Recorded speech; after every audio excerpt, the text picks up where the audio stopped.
Charge metal यानी किसी लोहे को लिया जाता है, उस लोहे को बहुत ही ज्यादा ठंडा किया जाता है, -55 डिग्री इस कदर उसे ठंडा किया जाता है। जब लोहा खूब ठंडा हो जाए, बर्फ से ज्यादा ठंडा हो जाए, तो उस लोहे पर बिजली दौड़ाई जाती है। लोहे पर क्या दौड़ाया जाता है? बिजली। बिजली का करंट इतना दौड़ाया जाता है, इतना दौड़ाया जाता है, इतना दौड़ाया जाता है कि पहले वो लोहा था, ना बगल वाला लोहा सुनता था, ना इधर वाला लोहा सुनता था, ना उधर वाला लोहा सुनता था। लेकिन जैसे ही ये ठंडा हुआ, बिजली करंट इस पे दौड़ाया गया, अब ये लोहा नहीं रहा, अब ये मैग्नेट हो गया। पहले इस लोहे के करीब कोई लोहा नहीं आता, अब मैग्नेट हो गया।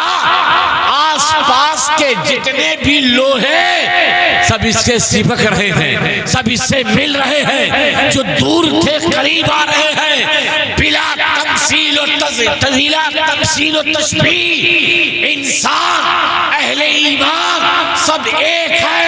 उन अहले ईमान में अल्लाह ताला कुछ लोगों को चुनता है, उनके जलाल को खत्म करता है, ऐसा खत्म करता है कि जलाल को जमाल में बदलता है। इबादत, रूहानियत, तरीक़त, नमाज, रोजा, तक़वा, तहारत का करंट ऐसा दौड़ाया जाता है कि वो पहले आम इंसान होते हैं, लेकिन जब रूहानियत का करंट गुजरता है तब आप इंसान नहीं बल्कि वक्त का गौसे आज़म होता है, वक्त का गरीब नवाज होता है, महबूब इलाही होता है, साबिर कलियरी की जात। सुभान अल्लाह, सुभान अल्लाह।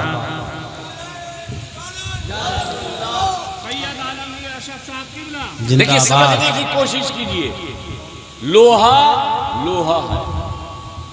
आप भी इंसान हो और जिसके उर्स में आए हो वो भी इंसान।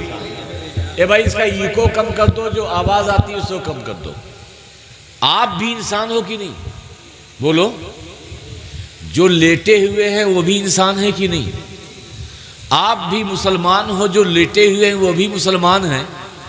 आप मर जाओगे, पता नहीं कोई आपकी कब्र पे फातिहा पढ़े या ना पढ़े, मगर ये दुनिया से गए हैं हजारों लोग, उनकी कब्र पे फातिहा पढ़ रहे हैं। क्यों? इसलिए कि ये रूहानियत के मिकनातीस है।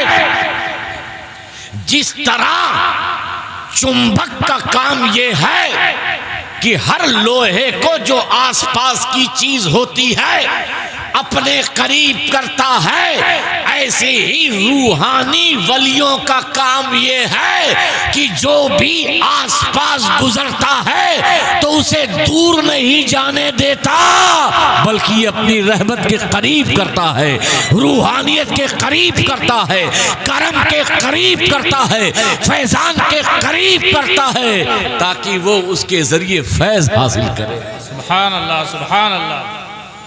एक तरीका ये है कि मुत्तकी, तकवा, तहारत, नमाज, रोज़ा, हज, ज़कात, इसके बाद वो वली बनता है। जब वली बन जाता है तो आसपास की चीज़ें, अल्लाह के बंदे उस मिकनातीसी रूहानियत पावर के करीब होती है। लेकिन ये बताओ, क्या आपके दिल में ये ख्वाहिश है कि नहीं कि हम भी वली बन जाएं? है? अरे बोलो ना। लेकिन आप सोचते हो यार हम वली कैसे बने? न रात भर हम इबादत कर सकते हैं, न इस कदर हमारे पास तकवा है, न तहारत है, न वो बुजुर्गी है, न वो कमाल है, ना वो तरीका है, तो हम कैसे वली बने? भाई हर लोहे को चुंबक नहीं बनाया जाता, कुछ खास ही लोहे होते हैं। देखा ये जाता है कि ये ठंडा होने की सलाहियत रखता है या नहीं, देखा जाता है कि ये बिजली के करंट को बर्दाश्त करने की सलाहियत रखता है या नहीं। ये तो बर्दाश्त कर गए, अल्लाह के वली हो गए, मगर तुम्हारी हालत ऐसी नहीं है। एक ही करंट दौड़ाया जाए तो पता नहीं तुम्हारा हाल क्या हो। लेकिन दिल में ख्वाहिश है कि हम भी वली बने, दिल में ख्वाहिश है कि हमारे भी तो करीब लोग आए। तो एक दूसरा तरीका है जिसको कहते हैं स्ट्रोक चार्ज मेथड। आपने देखा होगा, बचपने में हम तो देखते थे, रेडियो जब बिगड़ जाती थी तो रेडियो वाले की दुकान पे जाते थे। वो रेडियो का पिछला हिस्सा खोलता था और अपने स्क्रू ड्राइवर से स्क्रू निकालता था। अब वो स्क्रू जो है अंदर चला जाता था, रेडियो के अंदर चला जाता था। तो देखा मैंने कि जब स्क्रू छोटा सा अंदर चला गया तो अपने स्क्रू ड्राइवर को ऐसे डाला, वो स्क्रू ऐसे लटकता हुआ नजर आ रहा है। ऐसा होता है कि नहीं? जी बोलो जी। छोटा सा स्क्रू उस स्क्रू ड्राइवर से लटका हुआ है, चिमटा हुआ है, लगा हुआ है। मैंने सोचा ये स्क्रू ड्राइवर तो लोहा है, ये खासियत तो चुंबक में होती है, स्क्रू ड्राइवर में कहां से ये खासियत आई? ये मैग्नेट तो है नहीं, ये स्टील है, ये लोहा है, इसके अंदर खासियत कहां से आई कि जो छोटे छोटे स्क्रू को अपने से चिमटा के रखा? तो उस रेडियो वाले ने जवाब दिया, असल में इस लोहे के अंदर ये ताकत नहीं है कि ये चुंबक बन सके, इस स्क्रू ड्राइवर के अंदर ये ताकत नहीं है कि मिकनातीस बन सके, इस स्क्रू ड्राइवर के अंदर ये ताकत नहीं है कि ये मैग्नेट बन सके। हाँ, मैंने एक काम ये किया है कि रात को इस पेचकश को उसके साउंड के ऊपर रख दिया और साउंड के ऊपर जो गोल गोल पीली पीली सी चीज है वो मैग्नेट थी। रात भर ये स्क्रू ड्राइवर उस मैग्नेट के साथ चिपका रहा, उस मैग्नेट के साथ लगा रहा, उस मैग्नेट की सोहबत में रहा, उस मैग्नेट की बारगाह में रहा। सुबह उठा तो अब इस स्क्रू ड्राइवर का आलम यह हो गया कि इसके अंदर भी थोड़ा कमाल पैदा हो गया, इसके अंदर भी थोड़ा जौहर पैदा हो गया, इसके अंदर भी जो उस मैग्नेट के अंदर कमाल था कि ये तो बड़ी बड़ी चीजों को अपनी तरफ तो खींच नहीं पा रहा है, मगर छोटी छोटी चीजों को अपने अंदर खींचता जरूर है। इसीलिए मैं समझाना चाहता हूं, अरे वो गौसे आजम की जात हो, गरीब नवाज की जात हो, महबूब इलाही की जात हो, मखदूम सन्ना की जात हो, हम शबी है गौसे जीला की जात हो, हुजूर सरकारे कला की जात हो। ये तो मैग्नेट पावर है, तुम ऐसे बन नहीं सकते, लेकिन तुम ये चाहते हो कि तुम्हारे अंदर भी कमाल आए, तुम ये चाहते हो तुम्हारे अंदर भी जौहर है, तो तुम्हें कुछ करने की जरूरत नहीं है। सरकारे कला की बारगाह के नौकर बन जाओ, गौसे आजम की बारगाह के गुलाम बन जाओ, इस मौलाना अख्तर हुसैन अशफी की बारगाह के मुजावर बन जाओ। अरे 24 घंटा इनकी बारगाह की मुजावरी करोगे तो तुम्हारे अंदर भी कुछ ना कुछ फैज हासिल होके रहेगा। बेशक बेशक, सुभान अल्लाह सुभान अल्लाह। वाह, याद रखिए, सारे जो हैं दुनिया में आने के बाद वली नहीं हुए, कुछ ऐसे भी हैं जो दुनिया में आने से पहले वली थे। बेशक, दुनिया में आने से पहले वली, माँ के पेट में है तभी वली। वाह, हुजूर गौसे आजम अल्लाह के वली थे हैं, मगर दुनिया में आने के बाद तकवा और तहारत और नमाज रोजे के बाद वली नहीं बने, बल्कि जब माँ के पेट में हैं तभी से मेरा गौसे आजम अल्लाह का वली था। बेशक। और जब 4 साल 4 महीने 10 दिन के हुए, हाफिज जी आए, कहा अब्दुल कादिर शुरू करो। कहा पढ़ो औज़ बिल्लाहि मिनश शैतानिर रजीम। अब्दुल कादिर जिलानी से किसने कहा? उस्ताद ने, हाफिज जी ने। आज बिस्मिल्लाह ख्वानी है, आज बिस्मिल्लाह ख्वानी में अब्दुल कादिर जिलानी को उस्ताद जी इसको बुलाया जाए। उस्ताद ने कहा, हाफिज जी ने कहा औज़ बिल्लाहि मिनश शैतानिर रजीम।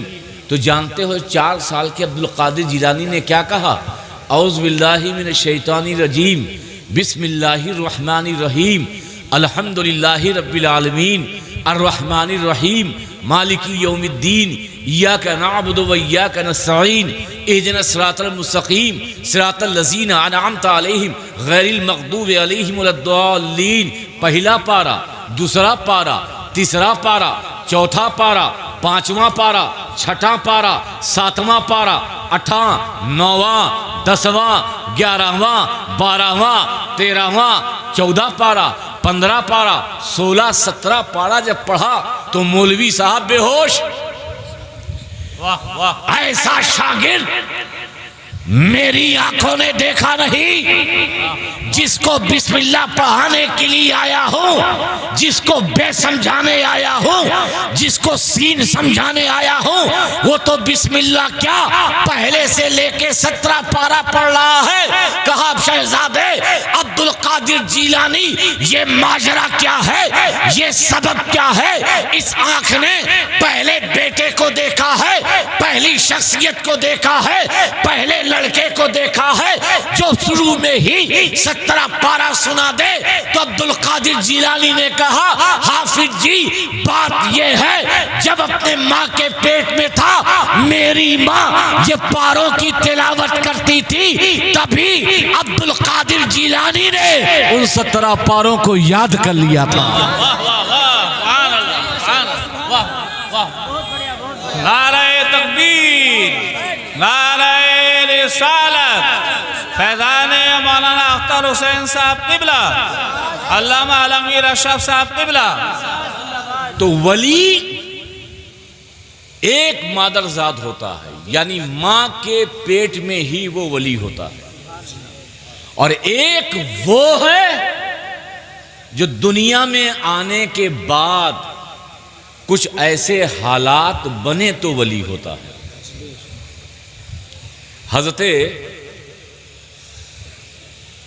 हजरते हबीब अजमी, क्या नाम?